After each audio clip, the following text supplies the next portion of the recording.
ஆண்டவராகிய இயேசுவின் நாமத்தினால வாழ்த்துக்கள். எது ஆரோக்கியமான சபை? அநேக சபைகள் உலகத்தில் இருக்கிறது. ஆனால் எது ஆரோக்கியமான ஒரு சபை? இந்த நாளிலே தெய்வத்துடைய பிரதான கட்டளைக்கு எந்த சபை கீழ்ப்படுகிறதோ அதுவே ஆரோக்கியமான சபையாக இருக்கும். ஆண்டவராகிய இயேசு கிறிஸ்து தன்னுடைய 11 சீடர்களை அழைத்து கலீலியோ என்கின்ற மலையில என்ன சொன்னார்? மத்திய 28ஆம் அதிகாரம் 19ஆம் வசனத்துல, ஆகையால் நீங்கள் புறப்பட்டு போய் சகல ஜாதிகளையும் சீஷராக்கி பிதா குமாரன் பரிசுத்த ஆவியினாலே ஞானஸ்தானம் கொடுத்து நான் உங்களுக்கு கட்டளையிட்ட யாவையும் அவர்கள் கை கொள்ளும்படி உபதேசம் பண்ணுங்கள். உலகத்தின் முடிவு பரியந்தம் சகல நாட்களிலும் உன்னோடு இருக்கிறேன் என்றார். ஆமென். தெய்வம் நமக்காக, சபைக்காக, ஒரு ஆரோக்கியமான சபைக்காக ஆண்டவர் தருகிற அந்த வார்த்தையை கேட்கிற சபையார், சபை மக்கள் எவ்வாறு அந்த சபை ஆரோக்கியமாக இருக்கும் என்பதை நாம் அறிய, இயேசு கிறிஸ்துடைய கட்டளைக்கு கீழ்ப்படியும் பொழுது அங்கே சபைக்குள்ள சீஷத்துவம் என்கின்ற ஒரு நிலைப்பாடு உருவாகும். இன்று பார்க்கும்போது அநேக சபைகளிலே சபை மக்கள் இருக்கிறார்கள்.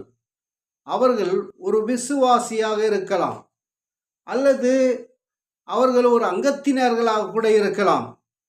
ஆனால் இயேசு சுவாமி சொல்லப்பட்ட அந்த கட்டளையின்படி எந்த சபையிலே சீஷர்கள், சீஷிகள் இருக்கிறார்கள் என்பதாக நாம் யோசிக்க வேண்டிய ஒரு காரியமாக இந்த காலகட்டத்தில் அவர் சொன்ன ஒரு பிரதான கட்டளை, பரலோகம் போவதற்கு முன்பாக அவர் சொல்லியிருக்கிறது என்ன?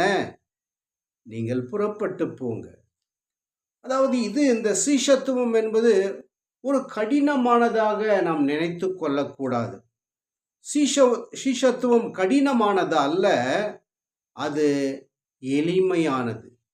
சபையை பயிற்சிக்குள்ளாக நடத்தி அவர்களுக்கு கற்றுக் கொடுக்க அதற்கு தேவையானதோ என்ன தெரியுங்களா? 1 தீமோத்தி 4:7 படியாக தேவ பக்திக்கேதுவாக முயற்சி பண்ணு.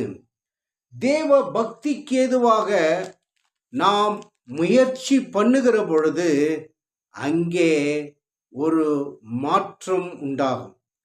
அநேக சமயத்தில் அநேக சபை மக்களுக்கு தெரிவதில்லை. ஏன் சபைக்கு போகிறோம் என்பது கூட புரியாமல் ஒரு புதிராகவே இருக்கின்றது. சபை எதற்காக இருக்கிறது என்றால், வருகிற சபை மக்களை வாழ்க்கை மாற்றத்திற்காக பிரசங்கித்து அவருடைய வாழ்வு மாற வேண்டும் என்ற ஒரே ஒரு நோக்கம்தான் சபையானது இன்று வரை செயல்பட்டு கொண்டு வருகிறது. அந்த சபை அவருடைய வாழ்க்கை மாற்றம் இருந்தாலும் கூட அவர்களுடைய நிலைப்பாடுகள் மாற வேண்டும். நாம் அநேக சமயத்தில் நாம் சுவிசேஷத்தை சொல்லுகிறோம். ஆண்டவராகிய இயேசு கிறிஸ்து கூட தன்னுடைய சீடர்களுக்கு அவர் சொல்லுகிறார். மார்க்கு 16ஆம் அதிகாரம் 15வது வசனத்தில், பின்பு அவர் அவர்களை நோக்கி, நீங்கள் புறப்பட்டு போய் சர்வ சிருஷ்டிக்கும் சுவிசேஷத்தை பிரசங்கியுங்கள். ஆண்டவர் சொன்னார், சர்வ சிருஷ்டிக்கும் சொல்லுங்க போய். ஆனால் அந்த சர்வ சிருஷ்டிக்கும் சொல்லி பிரசங்கித்து சுவிசேஷத்தை சொல்லி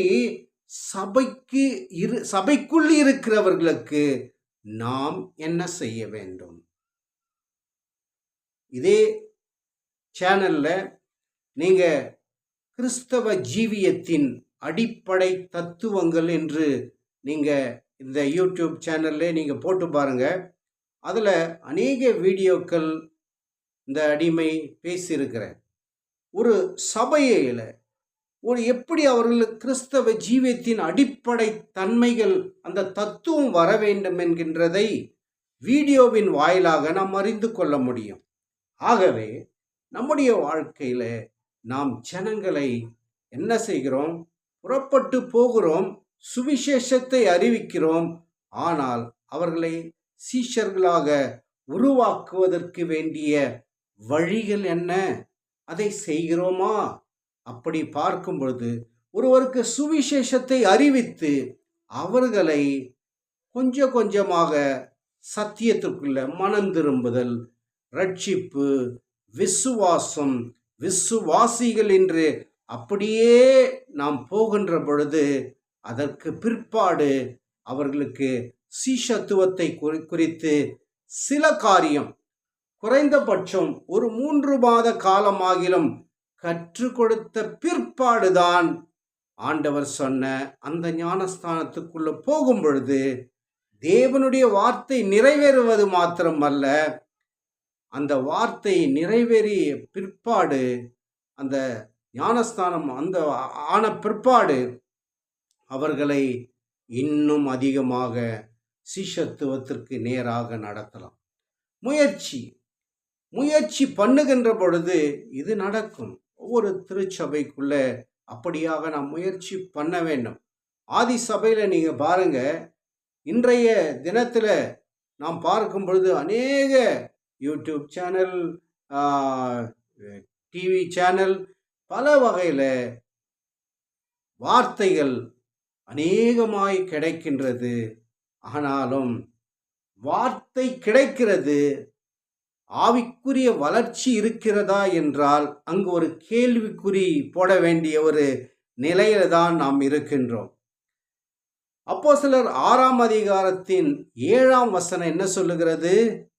வேத வசனம் விருத்தி அடைந்து சீஷருடைய தொகை பெருகிற்று என்பதாகும். அதே 6ஆம் அதிகாரம் 1வது வசனத்தில் கூட சீஷருடைய தொகை பெருகிற்று என்பதாக வரும்.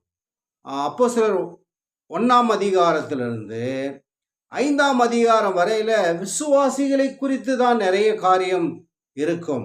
ஆனால் 6ஆம் அதிகாரத்திலிருந்து சீஷர்களை பற்றி அநேகம் இருக்கின்றது. எனவே இதை கேட்கிற என் அன்பானவர்களே, நம்முடைய சபை ஒரு ஆரோக்கியமான ஒரு சபையாக மாற வேண்டுமானால் தேவனுடைய மாபெரும் கட்டளை நம்முடைய சபையில நிறைவேறி ஜனங்களை நாம் அவர்களை உருவாக்க வேண்டும். உருவாக்கினால்தான் கிறிஸ்தவ மார்க்கத்தில் ஒரு மாற்றம் உண்டாகும். உருவாகாத பட்சத்தில் அவர்கள் இருக்கிறார்கள் என்றால் அவர்களுக்கு கொஞ்சம் கொஞ்சமாக ஆண்டவருடைய சீஷத்துவத்தை குறித்து சொல்லி அவர்களை தேவனுக்குள்ளாக சீஷத்துவத்திற்குள்ளாக நாம் நடத்தக்கூடியவர்களாக இருக்க வேண்டும். தேவன் அவர் பரமேறுவதற்கு முன்பாக பொறுப்பை சீஷரிடம் கொடுத்து விட்டு போயிருக்கிறார். அந்த சீஷர்களாக நாம் இருந்தால் நாம் என்ன செய்ய வேண்டும்? வருகிற ஜனங்களுக்கு சீஷத்துவ பயிற்சிகளை கொடுத்து அவர்களுக்கு சத்தியத்தை சொல்லி குருவாகிய கிறிஸ்து இயேசுவின் அந்த வெளிச்சத்திற்குள்ளாக அவர்களை நடத்த வேண்டும். நம்முடைய குரு ஆண்டவராகிய இயேசு கிறிஸ்து அவர் அறியாமையாகிய இருளை அகற்றுகிறவராக இருக்கிறார். இன்றைய ஜனங்கள், சபை மக்கள் அறியாமையினால அநேகர் இருப்பதை நாம் பார்க்க முடிகிறது, உணர முடிகிறது. அதுபோன்ற ஜனங்களை அந்த அறியாமையிலிருந்து மீட்டு அவர்களை தேவனுக்குள்ளாக நடத்த வேண்டும் என்பதற்காக இந்த சீஷத்துவத்தை தொடர்ந்து நம்முடைய சபைகளிலே நடத்துவோம். தேவன் அதன் மூலமாக நம்முடைய சபை ஒரு ஆரோக்கியமான ஒரு திருச்சபையா மாறும். கர்த்தர் உங்களை ஆசீர்வதிப்பாராக.